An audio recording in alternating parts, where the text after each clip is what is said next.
Can you hear me okay? So Yep. I'm hiding in a bedroom in our house because it's very peoply here with the ice. So thank you. Thank you for letting me speak. When Callie was talking a second ago, I'll just feed off of what she said was one thing my son's look, and I'll get into my story in a second, but one thing my son's lacrosse coach used to say, he was Scottish and he would say touch tight. Those were his words, which was his code for like one on one. He wanted man on man, like he wanted you on your person and so on your defender. And so that was something he always said. And no one really, even in the stands, I was like, I have no idea what this man is saying. But the boys knew and they knew to mark up. And so, anyways, that was one that we used. So yeah. But thank you so much for allowing me just a few minutes. I won't take very long. I wrote down just a couple of things. Um, I'm actually just going to share a little bit of my story and how I kind of got where I am, and then maybe some advice from the years I've been involved in lacrosse. My daughter is a senior in college now. She started playing lacrosse in third grade. Um, I knew nothing about lacrosse before she came home, and a rec lacrosse program had put a yard sign up in an elementary school parking lot to try lacrosse. And she was like, "Hey, I saw this sign and I really want to try lacrosse." And I'm thinking, what is lacrosse? So we went out, bought her the cheapest stick they sold at Academy, and the minute she touched the field, she never left the field, and she still hasn't left the field. So that was a long time ago. So I I got involved with the rec lacrosse. We live in Northwest Austin. I got involved with the rec lacrosse program through Town and Country in Northwest Austin, and helped. They had a very small board and needed a lot of help, so I helped them from when she was about in fourth grade through eighth grade. Then when she moved to high school, she played for Westwood High School in Northwest Austin, and I was the board president for 3 years of that program. And that school was a lacrosse was a club, obviously a club sport there.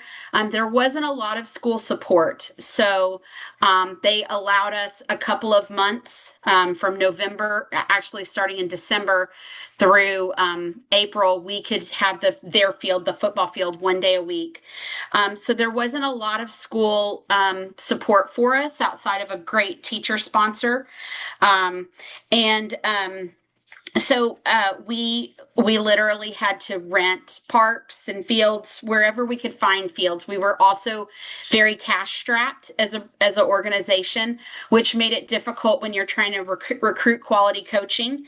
I was just going to kind of share some things that worked really well for our program. Once my daughter was graduating high school, this was just after COVID. I know Val refs a lot of games down there, and I did, obviously being the board president, I spent a lot of time in the GDA chair, which I loved because I always say that's the best seat in the house is in that GDA seat, because you can hear the coaches, you can hear the officials, you can hear the girls. Like it's a great spot to be in. So Valerie, coming out of COVID, there were very few officials, and she kept saying like, "You're going to miss this, you're going to miss this," and I was like, "I know I am." I kind of joked, "I don't know what I'm going to do next," and she said, "Join us on the officiating crew."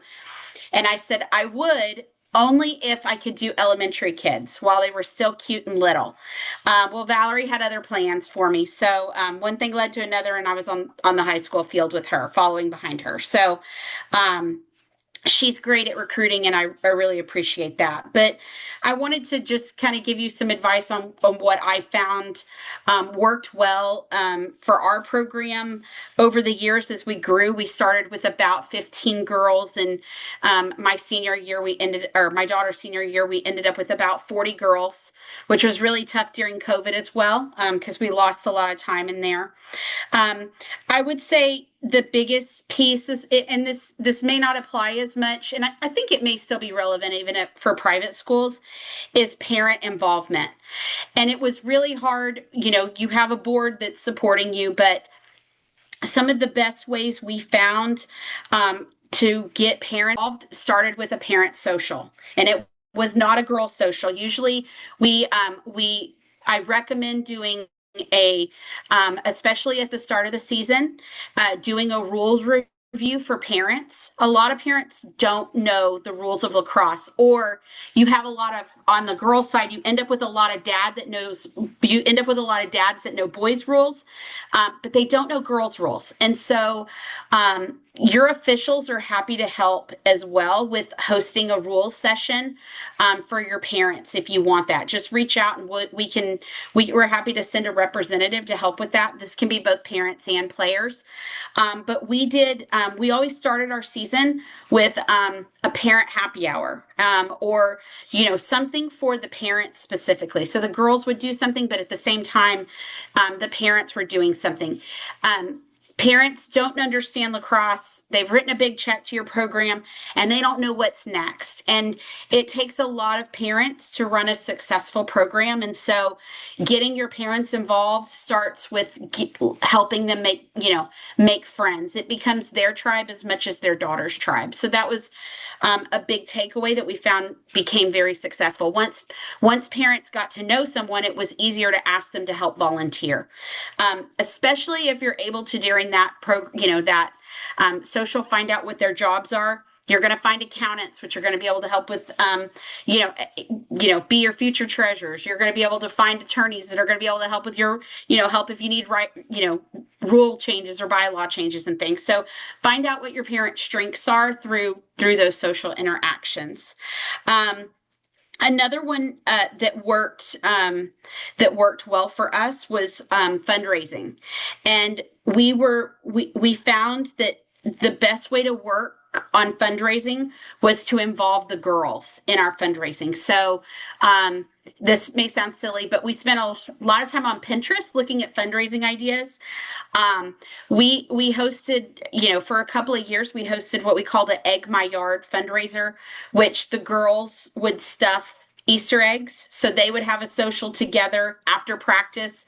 We'd have parents and the girls meet at like a Rudy's barbecue or something easy, and they would stuff Easter eggs, and we had order forms. And then the girls on Friday night, Saturday night before Easter, Thursday night, Friday night, Saturday night, would go and put eggs. We had an order form, etc. But girls would go and they would work in groups to hide eggs in these families' yards that bought eggs. That was a big one that worked well for us. We raised a lot of money through that program, but it also really helped bring the team together because they were doing it together. The parents were doing it together.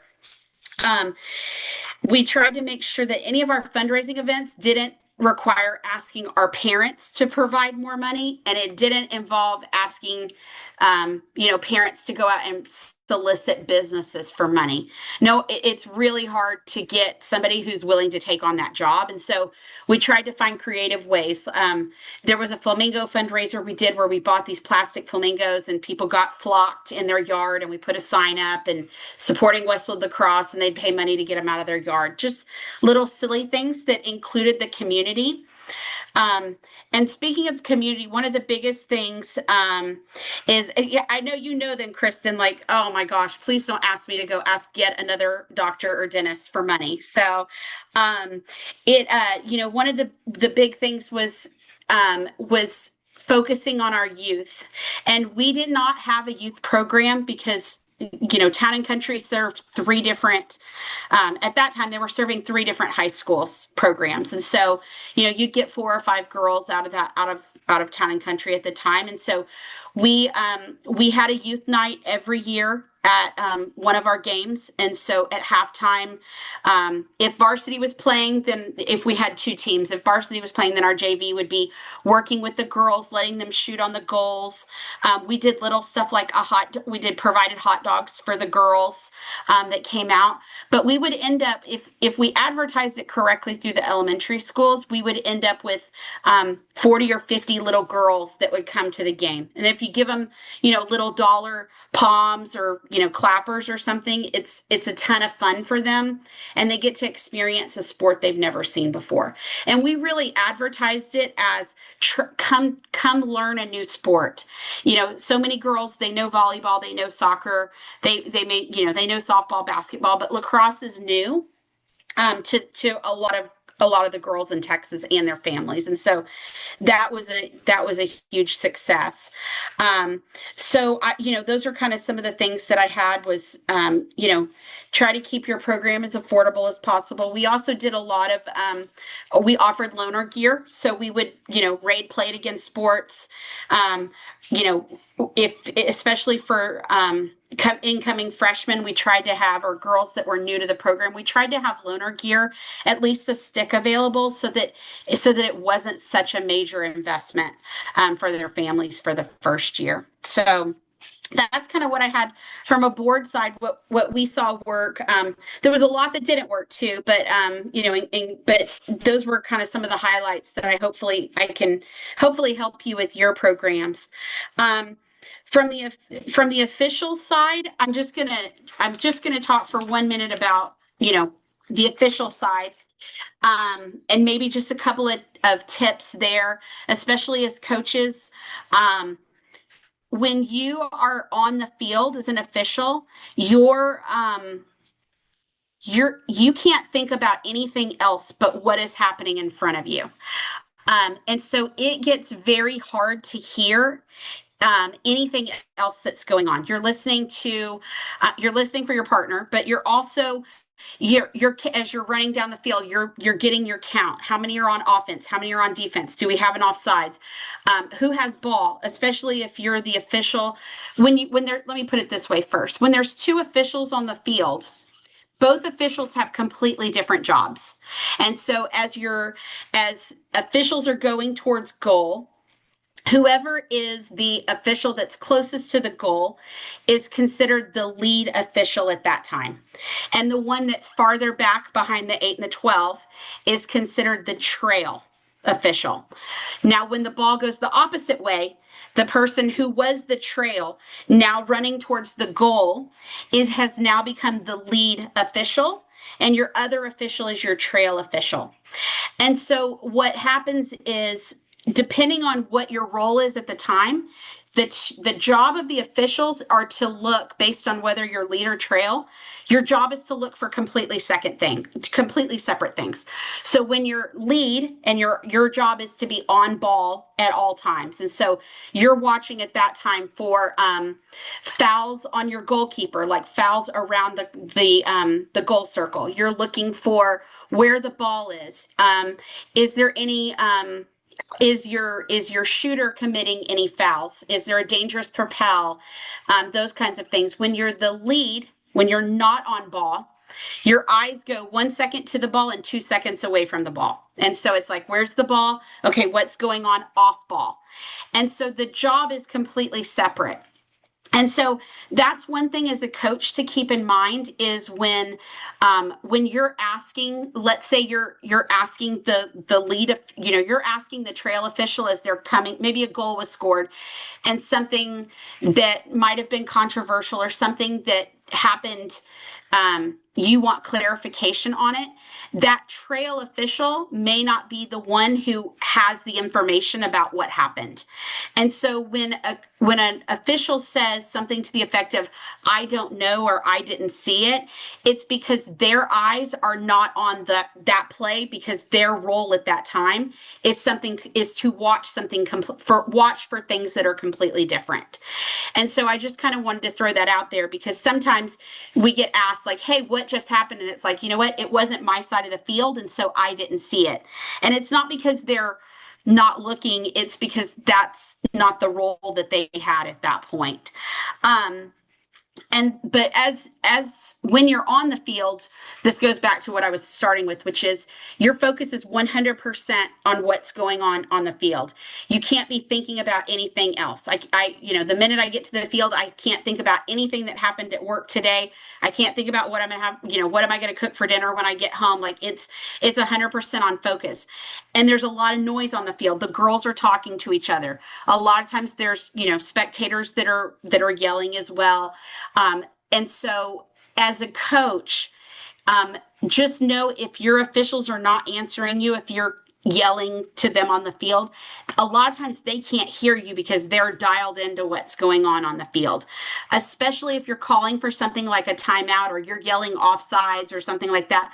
So I just wanted to say that so that you recognize that that's what's going on. My suggestion, if there are things that you need clarification on, if you're able to do that during, if a timeout's been called or it's in between quarters or halftime, give the officials just a minute to catch their breath and get a sip of water and talk to each other for 15, 30, 45 seconds before you approach.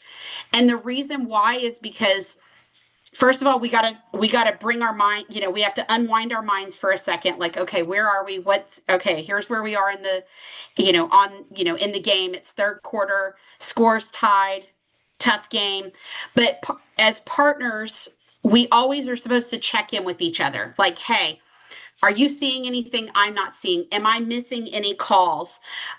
Or are you missing any calls? And so if you give them just that moment to talk to each other, sometimes the things that maybe you're seeing and maybe their part, maybe my partner's seeing that I'm not calling, they're going to get that check from their partner before they get it from you. And so those were kind of the only things I had to talk about as an official.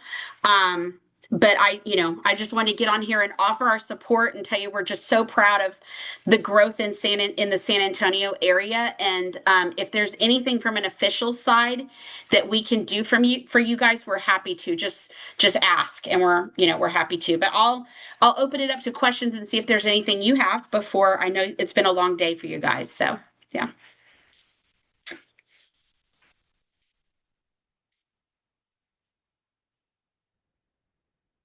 awesome.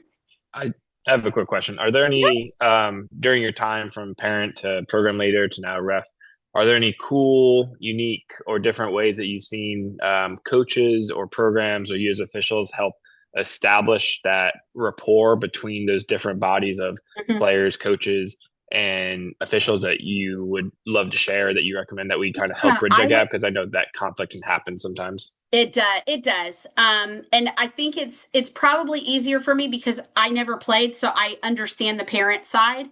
And I can see where I can see things now that I would get really pissed off about as a fan. And then I'm like, okay, well now I get why they're doing that or whatever. And so that was always why I was the game day administrator, because I was always the loudest parent in the stadium. And so I always joke that this is my penance. Like I'm paying back all the grief I gave all the officials for all those years. So um, I would say the biggest thing, what I have found has worked the best is doing a rules interpretation for your parents and having an official, even if it's virtually. A couple of our officials already have PowerPoints that are put together that they can use, but let an official for even if it's 30 minutes just do a quick little rundown on, why do we call what we call.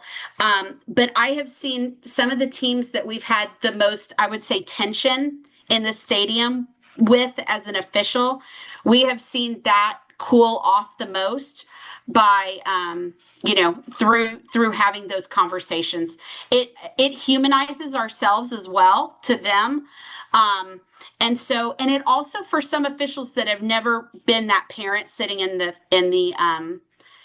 stands, they don't get it either. And so there's two sides to it. And so that's one thing I think that I've seen has really helped with that.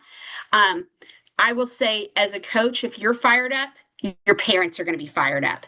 And that's really hard. I know and I'm not going to get on here and say, oh, control your emotions, all that. But I will say the girls, the parents, they feed off of you guys. And so, I think if they see you smiling, shaking your head yes to officials, even if you disagree and you're like, you're wrong, that's absolutely wrong. But if you're shaking your head, it looks like you're getting your way, and your parents are like, okay, they've got it handled. They're under control. They don't need my help. They've got the game under control. And so those are little things, but I think that that's what I've seen. So yeah. Thank you. Yeah. Yeah. Anyone else for questions with Erin? Yeah, I saw V Phillips. You asked who should we email to schedule a rules meeting with our parents. I'll put the email address in the chat, and that way you have it, and you can just reach out, and then we can definitely get something scheduled. We're happy to. We also need to do a coaches meeting, which I'll get with you guys, and we'll schedule that probably for next week, just to do a quick little rules and terp and a game day meeting with your boards. So we'll get that scheduled for after you guys get through this and have a day to relax. So yeah.